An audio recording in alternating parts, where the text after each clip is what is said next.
ဒီဖိုက်ကကိုဖြိုးနဲ့ရတာပါရှင်ကိုဖြိုးကိုတွေ့ရင်ဒီဗီဒီယိုမှာမန်ရှင်းခေါ်ပေးကြပါရှင်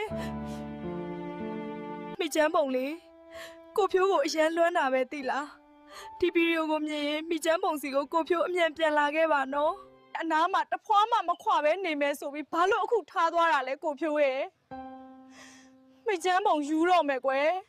ကဘာကြီးနှစ်ချမ်းကွဲသွားရင်တော့မိချမ်းပုံကကိုဖြိုးရှိတဲ့အချမ်းမှာပဲနေမှာပါကိုဖြိုးရဲ့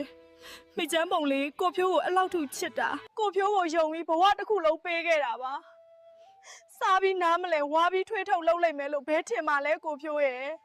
အခုမိချမ်းပုံဘိုက်တစ်လုံးနဲ့ဘလို့နေရမလဲကိုဖြိုးရဲ့ရှစ်ဆက်လိုက်တာရှင်အယုံလွယ်မိတဲ့ချမ်းပုံရဲ့အမားပါပဲကိုဖြိုးရဲ့ကိုဖြိုးမရှိကဘာ